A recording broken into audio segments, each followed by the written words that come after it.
Ready है? नमस्कार देवियों और सज्जनों, स्वागत है आपका आज के इस नए वीडियो में। ये वीडियो हमें थोड़ा जागरूकता की ओर ले जाएगा। इसमें कोई एंटरटेनमेंट फैक्टर ऐसा नहीं है जिस तरीके की आप मेरी वीडियोस पहले देखते आए हैं, बट फिलहाल मैं इस एक मुहिम से जुड़ने जा रहा हूँ, एक ऐसे इंसान से जुड़ने जा रहा हूँ जिसने बहुत ही ज्वलनशील मुद्दा हमारे लिए उठाया है, हमारे लोगों के लिए उठाया है। और जब लोगों की बात आती है तो आपका जुड़ना लाजमी है, बहुत ज़्यादा ज़रूरी हो जाता है। फिलहाल मेरे साथ हैं प्रवीण थापा जी। थापा जी को शत शत नमन, बहुत बहुत प्रणाम, नमस्कार। और कोटद्वार से आए हुए बहुत सारे लोग हैं जो यहाँ रहते भी नहीं हैं, तो अपने किराए पर यहाँ पर आए हैं। आप सोच सकते हैं कि कितना ज़्यादा इंपॉर्टेंट ये बात हो सकती है। फिलहाल थापा जी से जानते हैं कि जिस मुद्दे को इन्होंने उठाया है और जिस कार्य के पीछे ये लगे हुए हैं, इतनी पुरजोर तरीके से पूरा भरसक प्रयास कर रहे हैं। थापा जी प्लीज़ हमें थोड़ा मार्गदर्शन कीजिए, समझाएं जनता को। काफ़ी लोग अनअवेयर भी हैं। फिलहाल तो बहुत तगड़ी हीट चल रही है कोटद्वार में भी, पूरे उत्तराखंड में ही, कि ये कितना ज़रूरी लालढांग चिल्लरखाल मार्ग है।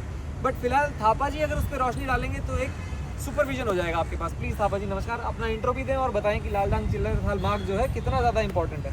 सर सबसे पहले तो आपका बहुत बहुत धन्यवाद है कि आप यहाँ पर आए।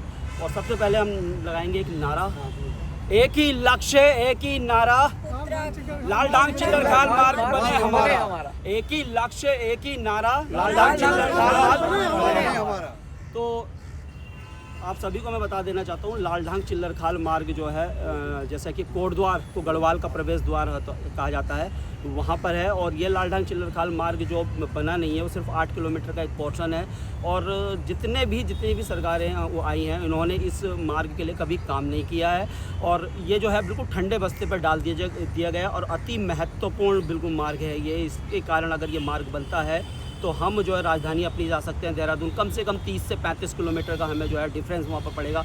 हरिद्वार हम जा सकते हैं, क्योंकि अगर हम सभी लोग सनातनी हैं तो आप जानते हैं कि कितना महत्वपूर्ण है हरिद्वार हम सभी के लिए। ऋषिकेश एम्स हम वहाँ पर जा सकते हैं। हरिद्वार शिक्षा का हब है, राजधानी के अलावा शिक्षा का हब है। पूरे भारतवर्ष से हरिद्वार में पढ़ने आते हैं और हमारे बच्चे भी वहाँ जाते हैं। और रात को बड़े परेशान होते हैं कि यार किस प्रकार से हम, अगर वो झंडी चौड़ और नींबू चौड़ और वहाँ के बच्चे हैं तो उनको बहुत सारी दिक्कत होती है, महिलाओं को दिक्कत होती है। रात को जब लोग रिलेटिव्स में जाते हैं, शादियों के समय बहुत सारी दिक्कतें होती हैं। और जो वहाँ पर सिडकुल इंडस्ट्रियल एरिया है, उस मार्ग के बनने से कहीं ना कहीं एक वहाँ पर क्रांति आएगी। विप्रो वहाँ पर एक कंपनी आई थी, वो भी वहाँ से भाग गई है। और वहाँ पर जो सिडकुल जो इंडस्ट्री एरिया है, उसके कई ओनर मुझसे मिले और उन्होंने बात की है कि वहाँ पर अगर कनेक्टिविटी सही हो तो क्यों नहीं विकास की राह जो है आगे बढ़ेगी। तो इसी मार्ग को लेकर अभी, और एक्चुअली जो ये पूरा जो मेरे अंदर एक जो अभियान जो जागृत हुआ है, वो अभी 1 महीने पहले हुआ है, जब जो हमारे पास अभी जहाँ से हम जाते हैं नजीबाबाद यूपी होके जाते हैं, वो मार्ग भी बंद हो गया था। और हम ऐसे फंस गए थे, ऐसा लग रहा था उस समय कि हम एक आइसलैंड में, एक टापू में, कोटद्वार एक टापू है जिसको चारों तरफ से जो है कहीं ना कहीं वो जो है डेंजरस है, वो पूरे चारों तरफ से खतरनाक है। मैं तो रात को जब मैं आया, मैंने देखा यार ये कोटद्वार के क्या हाल है और नेताओं ने क्या करा है। इन्होंने इसके बारे में कभी भी, इसको तो बिल्कुल एक ठंडे बस्ते में डाल दिया है। इसको जागृत करना है, इसको उठाना है, इस पर अभियान चलाना है। और धीरे धीरे लोग जुड़ रहे हैं। लोग इसलिए जुड़ रहे हैं क्योंकि ये मार्ग बहुत ज़्यादा महत्वपूर्ण है, पूरे कोटद्वार गढ़वाल के लिए महत्वपूर्ण है। 2 लाख की आबादी हमारे कोटद्वार की है, प्लस 3 विधानसभाएं, 7-8 लाख 10 लाख लोगों की है पूरे उत्तराखंड की। अगर वो मार्ग बनता है तो दूसरा जो कंडी मार्ग है वो भी बनेगा। पूरी विकास की एक बयार वहाँ पर बहेगी। कण्वाश्रम, राजा भरत की जन्मस्थली, ऋषि कण्व की तपस्थली। राजा भरत वो हैं जिनके नाम पर इस देश का नाम भारतवर्ष पड़ा है। और राजा भरत वो हैं जिन्होंने बचपन में शेर के दांत गिन लिए थे। और आज हम उस भूमि के हैं। हम लोग अपनी जो है महत्वता नहीं जानते कि हम लोग कौन हैं, क्या है, हमारा इतिहास क्या है। हमें शायद उस इतिहास को जानने की आवश्यकता है। वो जो हमारे अंदर जो जड़ है जो हमारी, उसको जानने की आवश्यकता है। और ऐसा नहीं है कि हमने आंदोलन नहीं किए, उत्तराखंड हमने बनाया है, हमारी माताओं बहनों ने बलिदान किया है। ऐसे उत्तराखंड नहीं बन गया है, उसके लिए भी बलिदान किया गया, तब जाके उत्तराखंड बना। और उस उत्तराखंड के लिए हमने यही सोचा था कि यार हमारे अपने नेता होंगे, हमारे लोग होंगे, हमारी समस्या को जानते होंगे, समझते होंगे, काम करेंगे। लेकिन ऐसा इन्होंने नहीं किया है। तो आप सभी लोगों से बस यही निवेदन करूंगा कि लगता है ये मार्ग बहुत महत्वपूर्ण है, तो आप सभी लोग वीडियो को भी शेयर कीजिए और इस कैंपेन में जुड़िए। और क्योंकि मेरा प्रयास यही है कि मैं इस मार्ग को की जो मामला है, इसको इतना ज्वलंत करूँ, इतना ऊपर उठाऊँ कि विवश होकर जिनको काम करना है वो काम करें।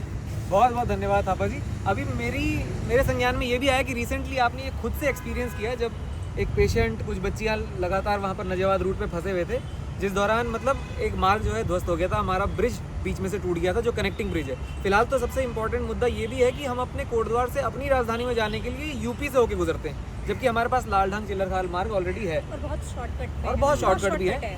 तो उन्होंने खुद भी एक्सपीरियंस किया। तो बहुत मेन फैक्टर्स जो आते हैं कुछ, जैसे कि मेडिकल जो स्वास्थ्य सेवाएं हैं, दूसरा शिक्षा हो गया। और मेरे अभी रिसेंट हमारे संज्ञान में आया, क्योंकि भाई हम लोग भी बचपन से सुनते हैं कि लालढंग से भी गए हैं, लालढंग से बारात गई है, लालढंग से लोग गए हैं, तो हमें मालूम था, पर इतना नहीं मालूम था जितना इन्होंने अवेयर किया है। और अब जाके मुझे लगता है कि यार ये कितना इंपॉर्टेंट विषय है, कितने लाखों लोगों की आबादी को इससे फ़ायदा हो सकता है। और तीसरा बहुत इंपॉर्टेंट फैक्टर जहाँ पर आता है, जिस मतलब रणनीतिक प्रभाव से भी हम इस मार्ग से चूके हुए हैं फिलहाल, क्योंकि हमारी फ़ौज को भी इससे बहुत फ़ायदा है, आर्मी को भी बहुत फ़ायदा है। हमें मतलब कुछ भी टैक्टिकल कुछ भी तरीके से हम लोग को आगे बढ़ना है, कोई ऑपरेट करना है किसी मिशन को, तो फ़ौज को बहुत आसानी है बॉर्डर वाले एरिया में कनेक्ट करने के लिए इस रूट की वजह से। फिलहाल थापा जी आपको बहुत बहुत धन्यवाद। और आपका जनसमूह देख के लगता ही है कि मतलब ये लोग बिल्कुल निस्वार्थ भाव से, जितने भी लोग यहाँ पहुँचे हैं कोटद्वार से, वो देखकर लग रहा है कि आपने बिल्कुल जो मुद्दा उठाया है वो बिल्कुल हीट पकड़ चुका है, जिसकी वजह से मैंने भी आपसे संपर्क किया। मुझे भी लगा कि मुझे ये कार्य तो करना ही चाहिए। बहुत बहुत धन्यवाद थापा जी। आप कुछ आखिर में कहना चाहें तो ज़रूर। आखिर में बस यही कहना चाहूँगा कि जिस प्रकार से ये मुहिम चल रही है, ये मुहिम और आगे बढ़नी चाहिए और आगे जानी चाहिए। और आप सभी लोगों को, अभी छोटे बच्चों के वीडियोज़ में देख रहा था, हमारी जो बहनें हैं उनके वीडियोज़ में देख रहा था। देखिए बहन हमारी परिणीता खंडवाल जी आई हैं, भाई विकास आर्य जी आए हैं, और जिनसे मैं बहुत सारी प्रेरणा भी लेता हूँ। कई बार मैं स्कूल में भी गया हूँ, और जो भी मैं थोड़ा बहुत सीखा हूँ कि शायद इसलिए सीख पाया हूँ क्योंकि ऐसे लोगों के बीच में मैं रहा हूँ। और सर के बारे में बता दूँ, गिरिराज सिंह रावत जी है, बाल भारती स्कूल के ओनर हैं, और सर ने जो है अपने जो है शरीर दान कर दिया है। ब्लड तो दान करते ही हैं, शरीर भी दान कर दिया है। तो ऐसे लोग अगर हम मेरे साथ जुड़े तो मैं अपने को बहुत ज़्यादा प्राउड फील कर रहा हूँ इस समय। और जिस प्रकार से कोटद्वार के गढ़वाल के भाई लोग यहाँ पर देखिए ये आए हैं, पूछते हैं, फ़ोन करते हैं, सर थापा जी कहाँ हो, तो बारंबार आप सभी को प्रणाम करता हूँ। और ये जो है अलख, ये जो ज्वाला है, ये जो अग्नि है, ये जो चिंगारी है, ये अभी रुकनी नहीं चाहिए, और तब तक नहीं रुकनी चाहिए जब तक वो वहाँ पर जो बैठे हुए हैं कुर्सी में, वो अपने उत्तरदायित्व को ना समझे, अपनी जिम्मेदारियों को ना समझे। मैं भी हटने वाला नहीं हूँ, रुकने वाला नहीं हूँ, थमने वाला नहीं हूँ। इसमें लगातार मेरे कदम बढ़ते रहेंगे, क्योंकि अब तो मेरे पे बहुत ज़्यादा एनर्जी आई। जब शुरू से मैं कोटद्वार से चला था उस समय मैं अकेला फील कर रहा था, और अब ऐसा लग रहा है कि मैं ये 2 हाथ नहीं, मुझे ऐसा लग रहा है कि 2 लाख हाथ हैं और मेरे 2 लाख पैर हैं। मुझे ऐसा लग रहा है कि बस कोटद्वार वालों को मैं बारंबार प्रणाम भी करूंगा, नमस्कार करूंगा सभी को, और इस ज्वाला को बस आपने बुझने नहीं देना है। तब तक के लिए दोस्तों धन्यवाद। जय हिंद, जय भारत, जय उत्तराखंड। नमस्कार।